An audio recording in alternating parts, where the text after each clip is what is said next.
In our last video, we were introduced to the Mawtribes, the catch-all term for how the ogre species organizes itself.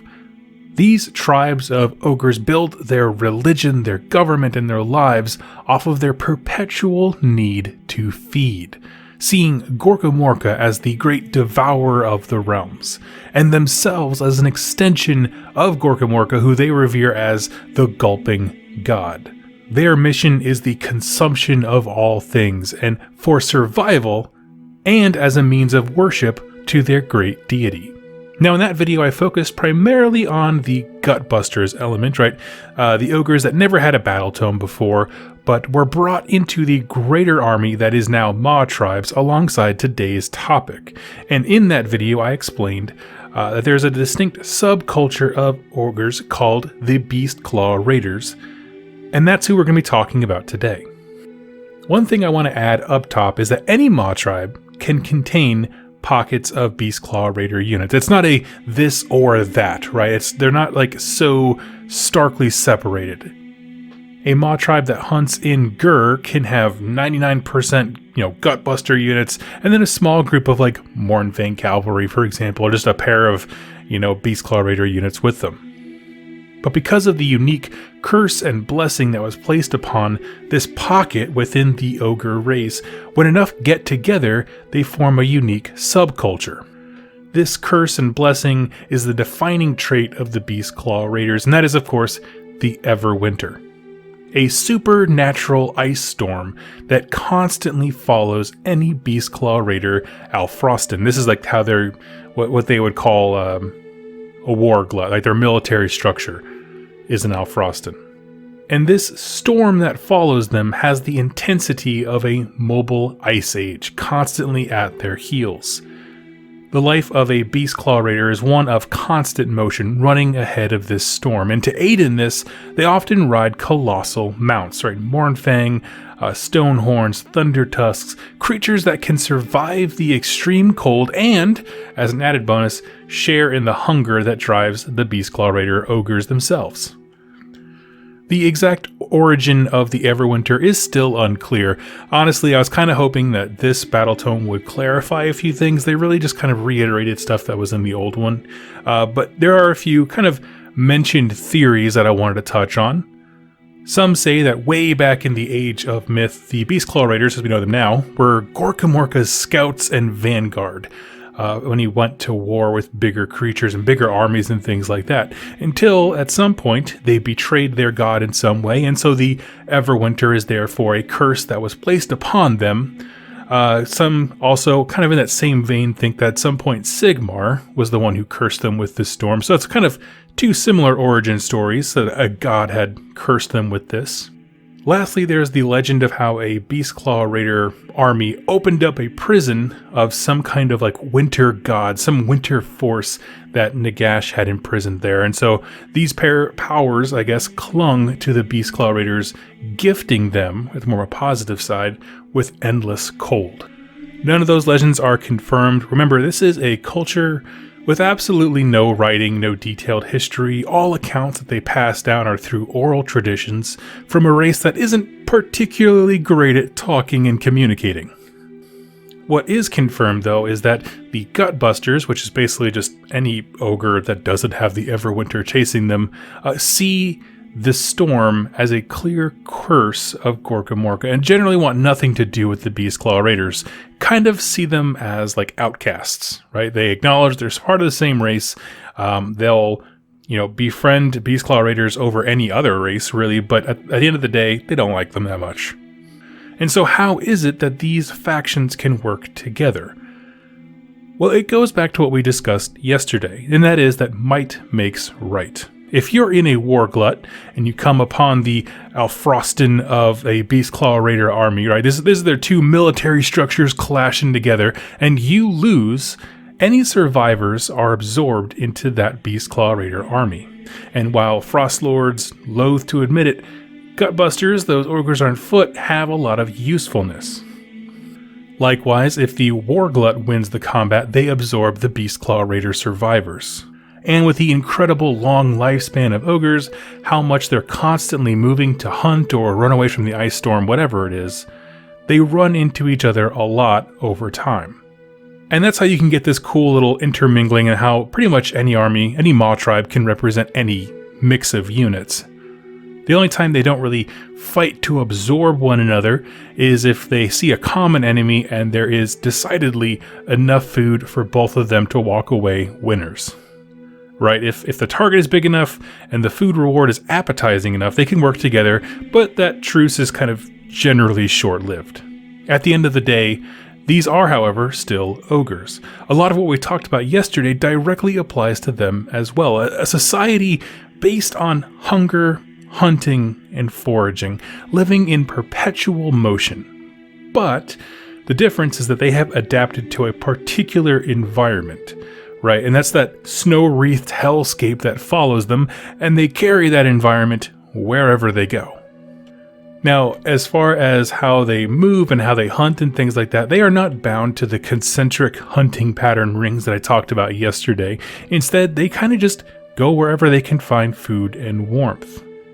Their paths can zigzag, they can loop, whatever you need to do to just keep moving out of the storm's path.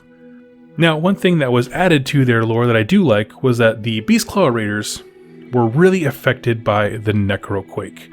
We've talked about the Necroquake as this singular event that changed a lot of stuff in the Age of Sigmar timeline. Every faction has reacted to it in some meaningful way. For them, this event completely destabilized magic across the realms, and while it did mess up the hunting paths of the Gutbusters like we talked about yesterday, it had a much more pronounced effect upon the Beastclaw Raiders. The Everwinter that has trailed them for centuries began to flux wildly. Right? Instead of this consistent storm that they had kind of grown to build this life around and depend on in terms of, it's very stable, right? Whether it's good or bad is up to opinion, but it is a very stable, thing from generation to generation. Well, for some Alfrostans, it grew in intensity to be the worst storm they've ever seen and encased the entire civilization in thick ice. And they are stuck there, like kind of in suspended animation, right? They're all alive, they're all conscious, they're all groaning with hunger pains, just waiting to thaw. However, for some, and these are kind of obviously the ones that are ones you can play on the table, the snows began to dissipate. Right, a stark change to the frigid and harsh existence that they've endured for so long. That is that the Everwinter has almost relented. There's still a thing that follows them around, it lingers upon them, but it's not the same kind of life that they've always lived. The Huskards, who are the priests of the Beastclaw Raiders, warn everybody, this is just temporary, right? They're sensing that some disturbance happened and assuming that things will kind of mellow out in the end and things will go back to, quote-unquote normal. But none of them know the full extent of the Necroquake and how long it will take the realms to heal.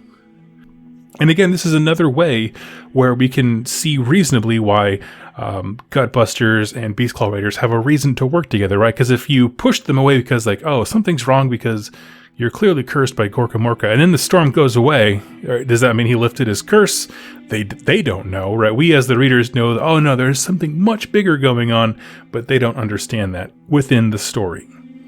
And now as I end all these videos, let's talk about why this is cool. Why are the Beastclaw Raiders an interesting kind of subset of Ogre? Mawtribes is a very interesting book, right? This two distinct flavor of Ogre here at the Gutbusters and the Beastclaw Raiders, but there is on the surface very little connecting the two, right? If you like one over the other, that's great because they feel different. But if you were looking for a combined Ogre army, I'm not sure they nailed it. I kind of wish they had either, had the Everwinter fully dissipate, and all of a sudden you have these people who are experts in certain environments, coming back to the fold, and that was kind of the drama of reintegration. I'm not sure if that's it, but they still feel a little bit too distinct for having rules-wise no reason not to be. The Beastclaw Raiders seem like this little sub-faction that is very distinct and shunned, but at the same time, for army purposes, they need to bring them together. And I think this explains the idea of one army absorbing the other, right? And the idea of the Necroquake relenting, this kind of gives you a little bit of reason to be like, okay, this is why I can take a little from here and a little from there, and splash it together. But I just didn't feel like, I wish there was more stories of them being combined as one army. That being said, I really like both sides of the ogre coin, right? This little micro society built on a harsh environment that they take with them everywhere they go, right? The Everwinter, despite not really being explained, is still a blessing and a curse. It keeps them in constant motion lest they get trapped in an ice prison, but they've also learned to adapt to it and channel it as their magics and their powers, right? The Huskards, their priests, channeling the ice power to use as a weapon upon their prey. And as we'll explore the lore for the Beastclaw Raider units, they have adapted extremely well to this environment. Finding and breeding hardy beasts to carry them on hunts, they have become just as important to their society as the prey that they hunt.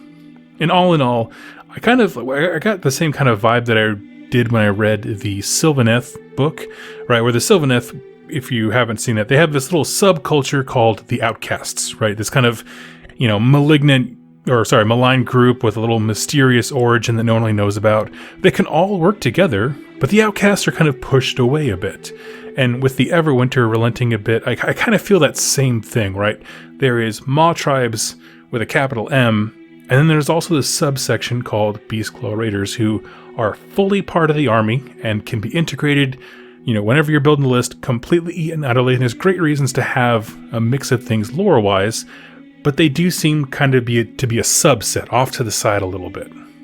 And that's everything I have on the top level about Beastclaw Raider. And so the next couples of videos we're going to be doing is diving into the individual units that make up the army, as well as covering the various Mawtribes, the great Mawtribes that are widely known throughout the realms. There are 6 of them, and it's going to be quite a bit to cover. So let me know your thoughts in the comments down below. What do you think of the Beastclaw Raiders? How do you like the way that they were kind of brought together with the Gutbusters? And what would you like to see for them lore-wise going forward? Thank you all so much for watching, and happy wargaming.